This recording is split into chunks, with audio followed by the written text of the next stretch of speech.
Hello, how are you? This is week 6 of our books and play series. This week is Guess How Much I Love You. Now, I'm not going to read the book. You can either buy the book or raid your bookshelf or look at it on YouTube as well. But this is about a little bunny and a mummy bunny, and they're talking about how much they love each other. So it's a really good measurement one as well as opposites, and it's finally brought in the opportunity to talk about relationships, because I haven't done any activities like this one here. Now, I've already recorded this and I took forever, so I'm going to try and be a little bit quicker.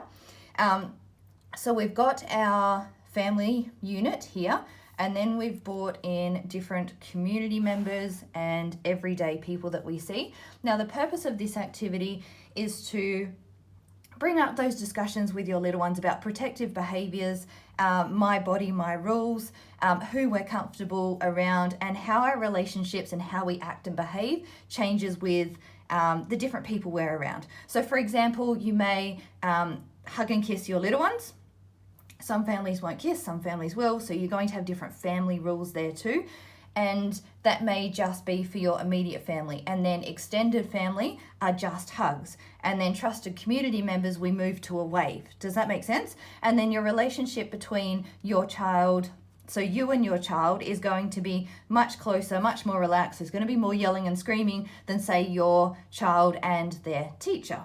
And then your child and the principal is going to be a much more formal relationship than with them and their teacher, and then even less so with you and them. Does that make sense? So depending on where people are around us, how they're related, how often we see them, we treat them differently, and there's different social rules and expectations.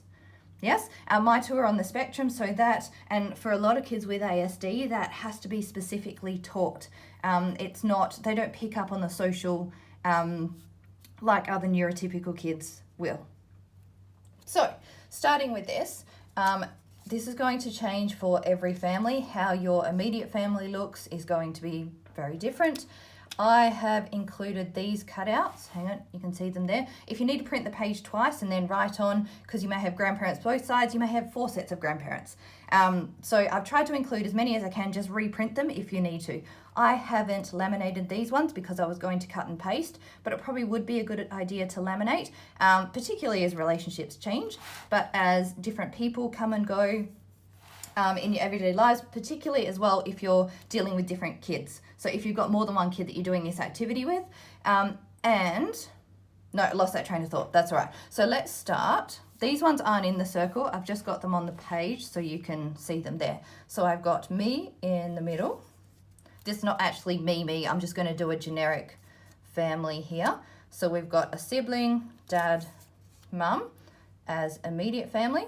Now you can talk about with your family who you hug and kiss. Again, that may depend on the age of your kids. We've got grandparents here. Now I didn't do cousins. If you want to print more of these ones and write names on them and do it like a family tree, then go ahead and do that as well. Baby, no, we're going to ditch the baby for this one because there's, in this particular family, no babies around. Now we've got our trusted community members. So in this circle, I'm going to put people that you would see every day or every week. So sports coaches. Who have we got? Cleaner for us, because it's the same one every day and we've gotten to know her. These ones would be, sorry, I'll put it this side so you can see, emergency ones. So you're not going to tell them personal information unless it's very specific to what's happening. So you can trust a police person, or you should be able to, if you're in a situation where you're lost or whatever else, you can go to them and expect help, yes, and to be safe. So these would be people that I would expect to be safe with as well. So then we've got that's just a restaurant dude. So these are our other community members.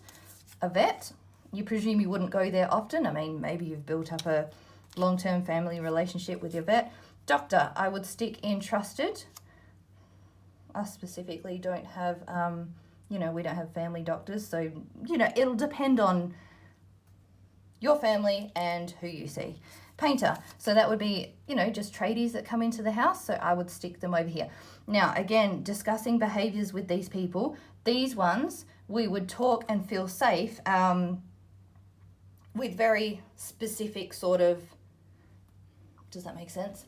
So when you're at the doctor's, you're going to talk about medical stuff. And when you're with the sporting, that's probably a more casual relationship. Who else have we got? Teacher.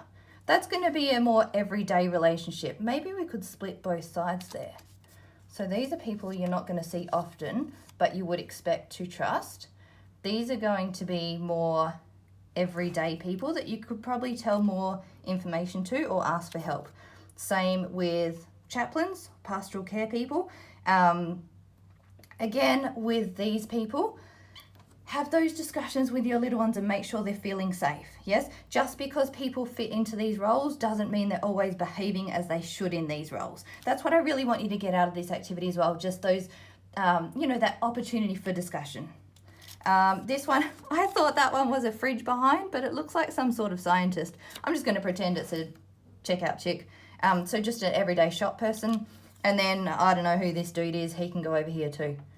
But maybe that'll be useful to you and your family. I tried to get a range of different pictures. I've re-recorded this and I've taken 2 minutes longer than what I did the first time. Anyway, so I hope you enjoy that one.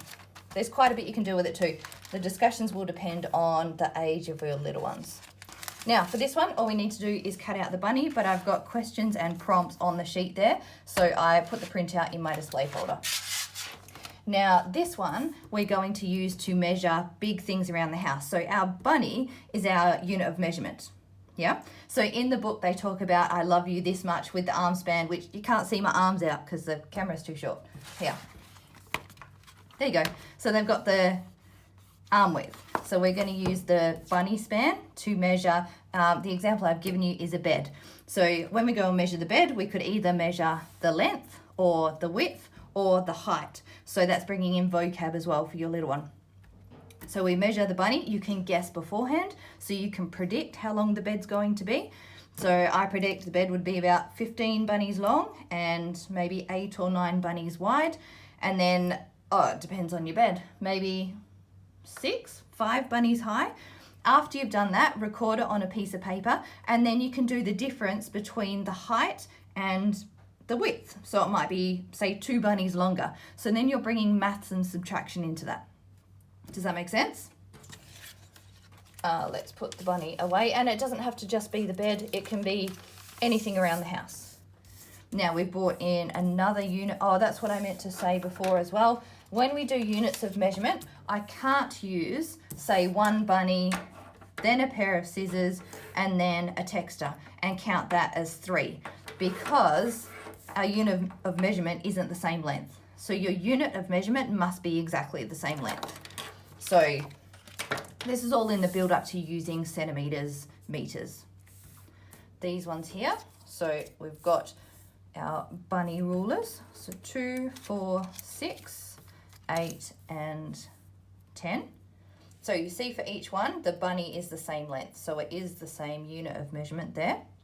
Now, these ones we take around the house and go find different things. So I've got my stapler. My stapler is 2 bunnies long. Let's get my paint. My paint is, it's not quite 4. We'll go almost, it's about 5 and a bit. So we'll put that one with the 6. It's almost 6 bunnies long. Pen, no, all my stuff on my desk is, that's for our Easter pack. All right, this one is 3 bunnies long. That's all right, we can still use that. And scissors, no, they're 2, 1, 2, 3, 4, 5, 6. We can still use that, they're 6. That's enough because I'm not gonna fit more under the camera. So now I can order them. All right, my stapler is 2 bunnies long. My present is 3 bunnies long. Can you see that? There. And there. And the idea there was to, compare them, but they just don't go under the camera too well. There we go. We'll just use the 3. And then again, we can have the same discussions of how many bunnies longer is the paint than the present. So it's going to be 1 and a bit. Let's just go with 1. So this one's 1 bunny longer than the present, and the present is 1 bunny longer than the stapler. So again, we're bringing the maths into it. All right, my bunny rulers can go back in there, and you can talk about what else you can measure around the house. You could then use the 10 one and go and measure longer things as well, same as with this bunny.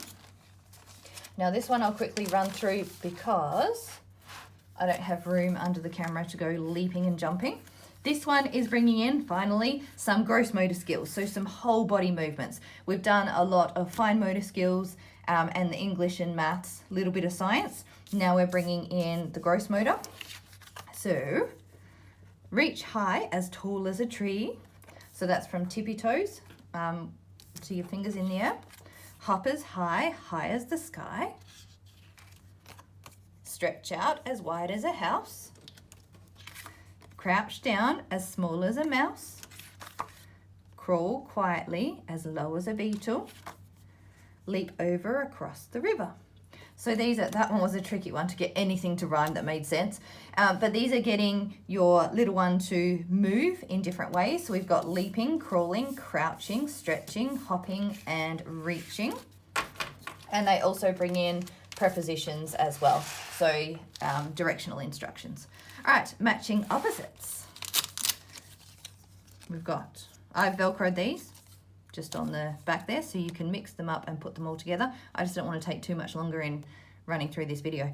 So we've got our sausage dog who is short and our giraffe who is tall. So these are opposites as well as building vocab. We've got our dragonfly, which is near, and the one that is far. So this is something you can talk about, after you do this activity. Focus on these words when you're out at the park, say, or driving in the car. And particularly this one, how things look. That may be not a foreign concept, but one that your little one hasn't considered yet, how things look bigger when they're closer versus smaller when they're further away. We've got a long orca and a little short fish. We've got a big yak or bison, yak, and a small little mouse. We've got a big wide elephant and a narrow flamingo. So narrow and wide.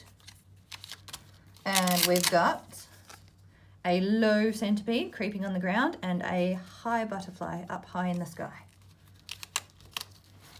And is that all? Oh no, there's one more activity for this week. So this is things that I love. So we've gone in the book about loving mum and that relationship side of things. So we're going to talk about now things that your little one loves. So this is directly about them.